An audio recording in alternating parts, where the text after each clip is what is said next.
This group of people had suffered injustice like denial of education, transported और medical facilities. Means आज भी ऐसे लोग हैं, ऐसे लोगों का समूह है जो सफ़र कर रहा है इनजस्टिस को, जो एजुकेशन डिनाइल है, मीन्स एजुकेशन उनके लिए नहीं है, किसी प्रकार के ट्रांसपोर्ट और मेडिकल फैसिलिटीज़ उनके प्रोवाइड नहीं है। Even the chance of offering prayers in a temple was denied to them. उन लोगों को चांस ऑफ ऑफरिंग प्रेयर्स, उन लोगों को टेम्पल में भी नहीं जाने दिया जा रहा है फॉर प्रेइंग के लिए, ठीक है। उनको प्रार्थना करने के लिए टेम्पल में नहीं जाने दिया जा रहा है, जैसे उनको अछूत माना गया है उन लोगों को, ठीक है। जो दलित लोग हैं उनको अछूत माना जाता है। Gandhi ji, doctor Ambedkar and many others reformers realise that to provide justice everybody has to be treated equal. Gandhi ji, doctor Ambedkar और भी बहुत सारे रिफॉर्मर्स रहे हैं, समाज सुधारक रहे हैं, जिन्होंने महसूस किया कि सभी एवरीबडी, सभी के लिए क्या हो, समानता हो, सभी इक्वली रूप से ट्रीट हो, ठीक है। Untouchability is now band by law. Untouchability को आज अब क्या है, कानूनी तौर पर मान्यता मिल चुकी है कि इसको बैन किया गया है। It is a punishable offence under article 17 of the constitution of India. भारतीय संविधान में आर्टिकल 17 में अनटचेबिलिटी को क्या माना गया है, एक ऑफेंस माना गया है, जुर्म माना गया है, ठीक है। अगर कोई आज भी अछूत मानता है दूसरे को तो क्या है, पनिशेबल है, उसको पनिशमेंट मिल सकती है, ठीक है। More ever in our society girls and boys have not been treated equally. कि हमारे समाज में आज भी लड़के और लड़कियों को क्या है, इक्वली ट्रीट नहीं किया जाता, ज़्यादा प्रेफरेंस मेल को ही दी जाती है, मेल को ही। To overcome this justice, government has made efforts to provide special provisions for education of the girls by providing free education up to secondary schools to single girl child। Government ने क्या है, असमानता लाने के लिए क्या किया है, लड़कियों के लिए, ठीक है, स्पेशल प्रोविजंस, एजुकेशंस को लड़कियों के लिए क्या किया, प्रोवाइड किया, फ्री प्रोवाइड किया है एजुकेशंस को, और सेकेंडरी लेवल तक भी एजुकेशंस को लड़कियों के लिए फ्री किया है, तब किसी फैमिली में सिंगल गर्ल चाइल्ड हो, ठीक है। सिर्फ सिंगल गर्ल चाइल्ड ही हो, उसमें कोई लड़का नहीं होना चाहिए, उस फैमिली के लिए एजुकेशंस को फ्री प्रोवाइड किया है। Universal adult franchises the means that all adult in the country are allowed to vote. Universal adult franchise क्या होता है कि अगर आप अडल्ट हो चुके हो तो you have a right to vote, आपको वोट डालने का अधिकार है। But it was not always like this, but यह हर देश में नहीं है, ऐसा हर देश में लागू नहीं था। Can you believe that there was a time when government did not allow women and the poor to participate in election. कि यह विश्वास करना ही मुश्किल है कि आप इमेजिन कर सकते हो कि गवर्नमेंट ने ही, खुद सरकार ने ही अलो नहीं कर रखा था वुमेन को और पुअर पीपल को इलेक्शन में पार्टिसिपेट करने के लिए। मीन्स जो गरीब औरत है या मजदूर लोग हैं वो क्या हैं, वो इलेक्शंस वो वोट नहीं डाल सकते थे। In their earliest form government allowed only man. जो अर्लीस्ट फॉर्म है गवर्नमेंट की, उसने सिर्फ मैन को ही अलो कर रखा था वोट डालने के लिए। हु ओन्ड प्रॉपर्टी, जिसके पास अपनी प्रॉपर्टी है, जो एजुकेटेड है, वही वोट डाल सकता है। This mean that women, the poor, the propertyless and the uneducated were not allow to vote. अगर कोई गरीब व्यक्ति है या औरत है या वो प्रॉपर्टी लेस है, उसके पास किसी प्रकार की प्रॉपर्टी नहीं है, वो अशिक्षित है, उसको वोट डालने का अधिकार नहीं था।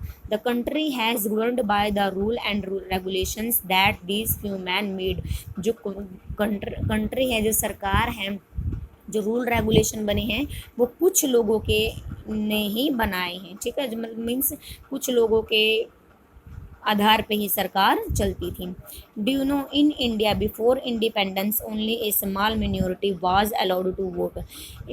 इंडिपेंडेंस से पहले जो इंडिया में क्या था, सिर्फ कुछ लोगों के पास ही वोट डालने का राइट था। Several people including Gandhi ji were shocked, बहुत सारे लोग और जिनमें से गांधी जी भी है वो शॉक्ड हुए ये जान करके at this unfair practice, means इस बात को जान करके कि सभी के पास वोट डालने का अधिकार नहीं है, जैसे वुमेन के पास नहीं है, पुअर पीपल के पास नहीं है। They demanded universal adult franchise that is all adults should have the right to vote. जो गांधी जी ने या अदर रिफॉर्मर्स से जो समाज सुधारक थे उन्होंने डिमांड की कि यूनिवर्सल अडल्ट फ्रेंचाइज सभी के लिए हो, जो अडल्ट हो चुका है उसके पास क्या हो, राइट टू वोट हो, चाहे वो वुमेन हो, गरीब पीपल हो या अमीर लोग हो, कोई भी हो। In 1931, Gandhiji said, I can't possibly bear the idea that a man who has good wealth should get the vote, but a man who has good character but no wealth, no literacy should have no vote, or that a man who honest works by the sweat of his brow day in and day out should not have the vote for the crime of being a poor man। मीन्स गांधी जी ने कहा I can't possibly beer, मैं ये सहन नहीं कर सकता कि idea that a man who has got wealth should get the vote, means who has got wealth, जिसके पास धन है सिर्फ उसी को वोट डालने का अधिकार है।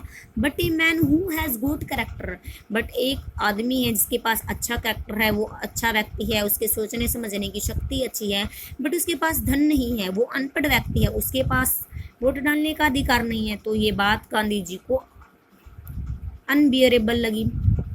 और that a man who honest work, वो व्यक्ति जो अपना काम एकदम पूरे वर्क हार्डली करता है, sweat of his brow day in day out should not have the vote for the crime for being a poor man, कि वो अपना व्यक्ति जो डे बाय डे अपना व्यक्ति मीन्स पूरी मेहनत से पूरी लगन से करता है, बट उसको वोट डालने का अधिकार नहीं है। क्यों? क्योंकि वो गरीब व्यक्ति है, वो गरीब व्यक्ति है, लेकिन वो जुर्म क्राइम को तो देख सकता है कि भाई क्राइम क्या चल रहा है, उसके पास इतनी सोचने समझने की शक्ति है कि वो अपना वोट किसको दे रहा है। Checks and balance in democracy, the system of checks and balance in a democracy makes sure that political power is not concerned in the hands of a few individual or any one organ of government। जो check और power है, check and balance है democracy में, ठीक है, वो sure करता है जो पॉलिटिकल पावर है is not concerned in the hand of a few individuals. जो पॉलिटिकल पावर है वो सिर्फ कुछ लोगों के हाथों में ही नहीं सिमट कर रह जाती, या मीन्स वन ऑर्गन के पास ही नहीं है, बल्कि इंडिया के 3 ऑर्गन हैं, ठीक है, जिनका अब हम आगे रीड करेंगे। To avoid misuse of power there is a system of separation of power. उन्होंने क्या है, इस पावर को, ऑर्गन की पावर को सेपरेशंस किया है, डिवाइड किया है between the 3 organs of government, executive, legislature and judiciary. ये 3 पावर है गवर्नमेंट की, जिनके पास क्या है, पूरी पॉलिटिकल पावर है। किसी एक पार्ट के पास पूरी पॉलिटिकल पावर नहीं है, या कुछ बंदों के हाथों में पूरी पॉलिटिकल पावर नहीं है। All 3 organs exercise their power within the limits of their authorities. Some example of the checks and balance practiced in India are, क्या है, the major party is kept in check by the opposition party.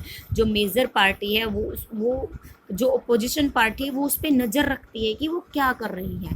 The prime minister and his government are accountable to parliament as the whole.